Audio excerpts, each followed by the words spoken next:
Hello guys, welcome back to my channel. कैसे हैं आप? आई होप बहुत अच्छे होंगे। तो आज हम करने वाले हैं क्लास 10th मैथ्स का chapter 3 and the name of the chapter is linear equation in two variables. तो हमारे चैप्टर का नाम है linear equation in two variables. तो एक्सरसाइज स्टार्ट करने से पहले हम इसका थोड़ा सा इंट्रोडक्शन देख लेते हैं, क्योंकि अगर इंट्रोडक्शन आप लोगों ने अच्छे से देख लिया तो कोई भी एक्सरसाइज करने में आपको कोई भी प्रॉब्लम नहीं आएगी। तो जो जो टर्म इसमें यूज होने वाली है, पहले हम एक एक टर्म को अच्छे से समझ लेते हैं कि क्या चीज क्या होती है। तो सबसे पहले देखो, चैप्टर के नाम में ही वर्ड आ रहा है लीनियर इक्वेशन। अभी हमने सेकेंड चैप्टर में भी देखी थी लीनियर इक्वेशन क्या होती है, लेकिन हम यहाँ एक बार फिर से समझ लेते हैं। Linear equation, a equation in which the highest power of the variable is 1। जहां वेरिएबल की पावर हाईएस्ट कितनी होती है? 1 होती है। जैसे अगर हम एक एग्जांपल लें, 2x+3 इज इक्वल टू 0, ये एक इक्वेशन है। और यहाँ पर x की पावर सिर्फ क्या है? 1 है, 1 से ज्यादा नहीं है। तो ये लीनियर इक्वेशन है। अगर यहाँ पावर 2 हो जाएगी तो वो हमारी क्वाड्रेटिक इक्वेशन हो जाएगी, जो कि अब हम अभी इस चैप्टर में नहीं पढ़ने वाले हैं। हम इस चैप्टर में सिर्फ लीनियर इक्वेशन ही पढ़ने वाले हैं। अब इसमें वेरिएबल एक ही होता है, एक ही वेरिएबल है x। या मैं एक दूसरी इक्वेशन का भी एग्जांपल ले सकती हूँ, 4y-5 इज इक्वल टू 0। यहाँ भी मेरा एक ही वेरिएबल है, दैट इज y। ये तो होती है लीनियर इक्वेशन। अभी हमें चैप्टर में पढ़ना है linear equation in two variables. अब ये टू वेरिएबल्स मीन्स आप इन एग्जांपल्स में देख रहे हैं सिर्फ एक ही वेरिएबल आ रहा है, x आ रहा है बस पूरी इक्वेशन में। यहाँ पूरी इक्वेशन में y आ रहा है। तो अभी हमें यहाँ ऐसी इक्वेशन पढ़नी है जिसमें टू वेरिएबल्स हों।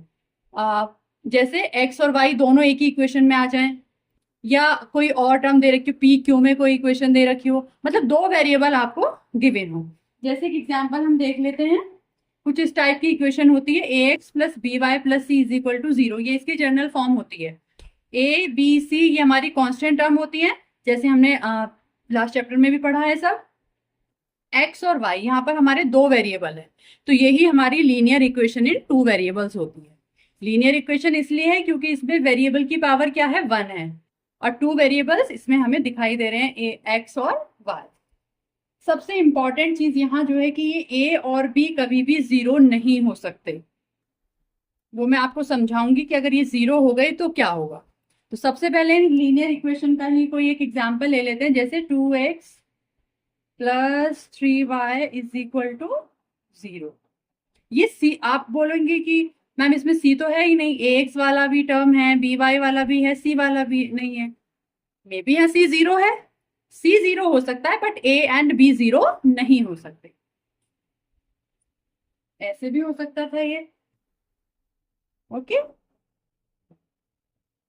ऐसे भी बन सकती थी इक्वेशन। यहाँ पे तो तीनों टर्म्स हैं। अब देखते हैं कि अगर इनमें से एक भी 0 हो गई तो क्या होगा। लेट सपोज अगर x 0 के इक्वल होगा, अगर x 0 हो गया तो हम एक ही इक्वेशन को यहीं से उठा लेते हैं। 2x की जगह हमने 0 पुट कर दिया, +3y इज इक्वल टू 0। तो ये तो पूरी टर्म 0 हो गई। यहाँ से क्या बचा आपका? 3y is equal to 0। ये हमारा इक्वेशन बचा। तो क्या ये इक्वेशन अब linear equation in two variable रह गई है? ये लीनियर इक्वेशन जरूर है, क्योंकि इसमें y की पावर 1 ही है, लेकिन ये linear equation in two variable नहीं बची है, क्योंकि इसमें एक वेरिएबल तो है ही नहीं। इसी तरह से अगर हम y को 0 लेंगे तो ये y वाली टर्म जो है वो खत्म हो जाएगी, यहाँ से सिर्फ x वाली टर्म बचेगी। तो इस तरह से अगर x या y कोई सी भी एक टर्म 0 हो जाती है तो फिर लीनियर इक्वेशन हमारी लीनियर इक्वेशन तो रहती है, बट वो टू वेरिएबल्स वाली लीनियर इक्वेशन नहीं रहती। आई होप क्लियर हो गया होगा सभी को। तो चलते हैं नेक्स्ट टर्म पर, देखते हैं नेक्स्ट टर्म क्या यूज होने वाली है। तो the next term is method of solving linear equation in two variables. जो linear equation in two variables होती हैं, इनको सॉल्व करने के मेथड्स, जो कि हम पूरे चैप्टर में लीनियर इक्वेशंस को ही सॉल्व करने वाले हैं, तो वहां पे हमको मेथड दिया जाएगा कि आपको इस मेथड से सॉल्व करना है। तो हमें सभी मेथड्स के बारे में पता होना चाहिए। तो चैप्टर में हम अभी कौन कौन से मेथड्स पढ़ने वाले हैं? देखिए, एक तो हम पढ़ने वाले हैं graphical method, second is algebraic method. अब ये एल्जेब्रिक मैथ भी आपका टू टाइप का होता है, होता तो ये और भी है, बट अभी आपके कोर्स से डिलीट हो गया है। अभी आपके कोर्स में सिर्फ यही दो मेथड्स बचे हैं, substitution method and elimination method. अब इन्हें डीपली हम एक्सरसाइज में जाके समझेंगे, साथ साथ कि सब्स्टिट्यूशन मेथड क्या होता है, एलिमिनेशन मेथड क्या होता है, वो मैं आपको साथ साथ अच्छे से एक्सप्लेन करूंगी। अब आता है आपका next topic, general form pair of linear equation. देखिए चैप्टर का नाम था pair of linear equation in two variables. Pair of by mistake मैंने लिखा नहीं था। अभी हम देखते हैं कि linear equation in two variable हमने देख लिया कि एक इक्वेशन होगी उसमें एक्स और वाई दोनों वेरिएबल आ रहे होंगे, बट पेयर ऑफ, पेयर का मतलब तो यही होता है ना, कोई चीज जोड़े में है, दो है। इट मीन्स हमें लीनियर इक्वेशंस के यहाँ पर पेयर दिया होगा, हमें एक सिंगल इक्वेशन नहीं दी होगी, हमें दो इक्वेशंस गिवन होंगी। तो उसकी जर्नल फॉर्म क्या होगी, वो दोनों इक्वेशन कुछ इस तरह से होंगी कि दोनों में एक्स आ रहा होगा वेरिएबल, दोनों में वाई वेरिएबल आ रहा होगा, और A1 B1 C1 मीन्स यहाँ कुछ कांस्टेंट नंबर्स होंगे, और A2 B2 C2 यहाँ पर भी कुछ कांस्टेंट नंबर्स होंगे। तो इस तरह की हमारी दो इक्वेशंस हमें गिवन होंगी। इन्हीं दोनों इक्वेशंस के सॉल्यूशन, सॉल्यूशन मीन्स हमें एक्स और वाई की वैल्यूज, एक्स और वाई की एक एक वैल्यू आएगी, तो वो हमें किस मेथड से फाइंड करनी होगी, वो हमें मेथड गिवन होगा कि आपको वैल्यू ग्राफिकल मेथड से फाइंड करनी है, या आपको सब्स्टिट्यूशन मेथड से फाइंड करनी है, या आपको एलिमिनेशन मेथड से फाइंड करनी है। तो इस तरह की हमें इक्वेशन दी हुई होंगी। चलिए देखते हैं और क्या पढ़ने वाले हैं हम इस चैप्टर में। सो हम देखते हैं graphical method of solution of a pair of linear equation. कि जो ग्राफिकल मेथड था उसमें हम क्या करते हैं, कैसे हम अपनी इक्वेशंस को सॉल्व करते हैं। तो देखिए इस तरह से आपको दो इक्वेशंस गिवन होंगे, ओके, दोनों ही हमारी लीनियर इक्वेशन है, बस क्या है इसमें सी वाली टर्म इज इक्वल टू के इधर आ गई है, उससे कोई फर्क नहीं पड़ता है।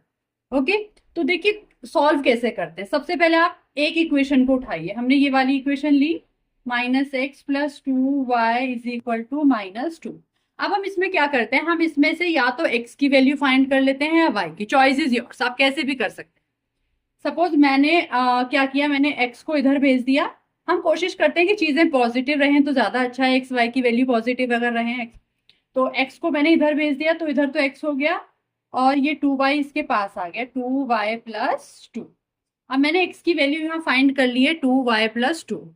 अब मैं यहाँ पर y की कुछ ऐसी वैल्यूज लूंगी, कोई भी नंबर आप यहाँ ले सकते हैं जो भी आपको कन्वीनियंट हो, जिससे हमारी x की वैल्यू निकल के आ जाए। यहाँ पे आप कोई भी नंबर पुट कर सकते हैं, बट फिर भी आपको नंबर बहुत सोच समझ के पुट करना है कि आपकी जो वैल्यू पुट करने के बाद आपकी जो x की वैल्यू आए, कोशिश आप ये कीजिए दोनों ही जो वैल्यूज आए वो होल नंबर हो, सो दैट आप ग्राफ पे इजीली उन्हें प्रेजेंट कर सकें। रखने को आप कोई भी नंबर रख सकते हैं, बट आप ही को ही ग्राफ ड्रॉ करने में प्रॉब्लम हो जाएगी फिर। तो देखिए लेट, हमने पहले कोशिश, ज्यादातर हम 0 रखते हैं। 0 से क्या होता है कि एक टर्म यहाँ से एलिमिनेट हो जाती है, तो x की वैल्यू इजीली निकल जाती है। ओके, जब हमने y को 0 रखा तो x की वैल्यू कितनी आ गई, 2y0+2, तो x की वैल्यू आ गई हमारी 2। एक बार हम कुछ और रख लेते हैं, हमने लेट सपोज y को रखा 1, तो हमारी x की वैल्यू क्या आएगी, 2, y की जगह 1+2, तो x इज इक्वल टू, हमारी वैल्यू आ गई 2 1 जा 2 और +2 4।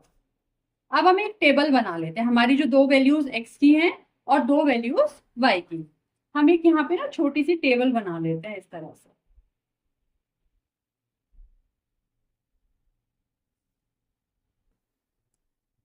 यहाँ पर हम लिख लेते हैं x, यहाँ पर हम लिख लेते हैं y।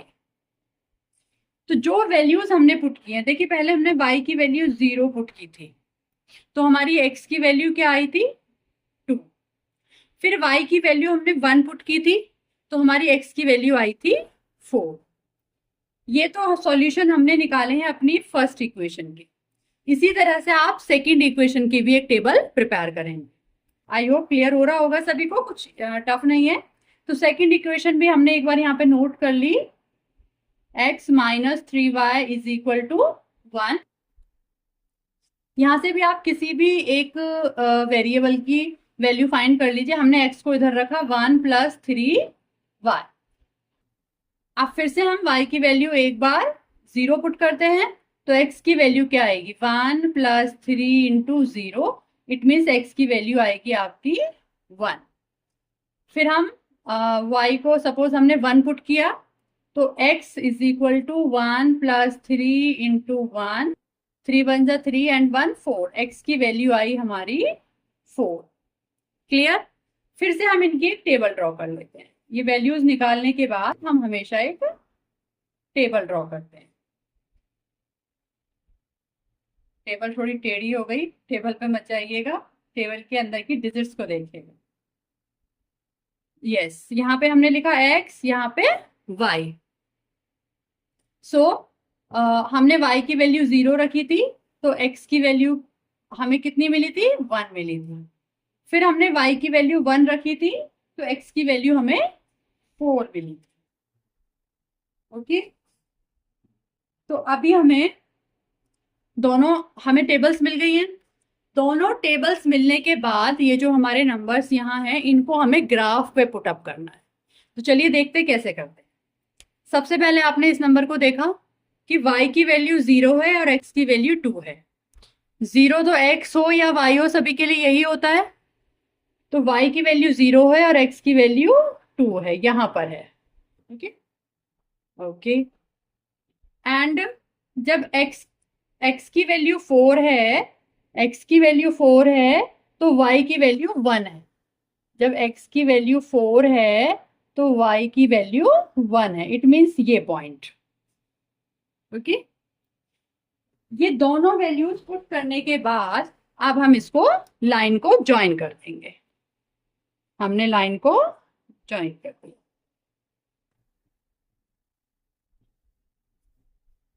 एक स्ट्रेट लाइन आ गई।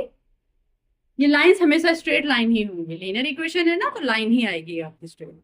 अभी चलिए इसका भी देख लेते हैं। जब x की वैल्यू 1 है तो y की वैल्यू 0 है, ये हो गया आपका। जब x की वैल्यू 4 है तो y की वैल्यू 1 है, फिर से यही पॉइंट है। ओके, तो इसकी इक्वेशन आपकी क्या आने वाली है, सॉरी इसकी लाइन हमारी कैसे आने वाली है, ये पॉइंट तो दोनों का सेम है और ये हमारी 1 से जाने वाली है, और ये हमारी कहाँ से गई थी, ये हमारी 2 से गई थी। ओके, तो ये दोनों ही लाइंस इस पॉइंट पर कट। अभी ग्राफिकल प्रेजेंटेशन से भी हमें बहुत सारे रिजल्ट निकालने होंगे। क्वेश्चन में हमें पूछा होगा कि अगर दो लाइन एक दूसरे को इंटरसेक्ट कर रही हैं ग्राफिकल, तो क्या रिजल्ट होगा, और दो लाइन पैरेलल जा रही है तो क्या रिजल्ट होगा। तो इसी के बेसिस पर हम थोड़ा सा वो डिस्कस कर लेते हैं। ग्राफ के बेस पे देखिए आपसे क्या पूछा जाएगा। आपको दो इक्वेशन गिवन होंगी, a1 x plus b1 y plus c is equal to 0, कुछ इस फॉर्म में होंगी। a1 b1 c1 a2 b2 c2 की जगह आपको कुछ कांस्टेंट गिवन होंगे। आपको दो इक्वेशन की कंपेयर करके कुछ चीजें बतानी होंगी। जैसे आपसे पूछा जाएगा कि इसकी ग्राफिक, ये जो इक्वेशन आपको दी है, पेयर जो इक्वेशन का दिया है, इसकी ग्राफिकल रिप्रेजेंटेशन कैसी होगी। तो उसके लिए हमें कुछ रूल्स हैं जो हमें लर्न होने चाहिए। अगर इनकी फर्स्ट टर्म मतलब a1 और a2 का रेशो और b1 और b2 का रेशो ये डज नॉट इक्वल टू आता है, तो ग्राफ जब हम उसका ड्रॉ करेंगे तो लाइंस हमारी एक दूसरे को इंटरसेक्ट करेंगी।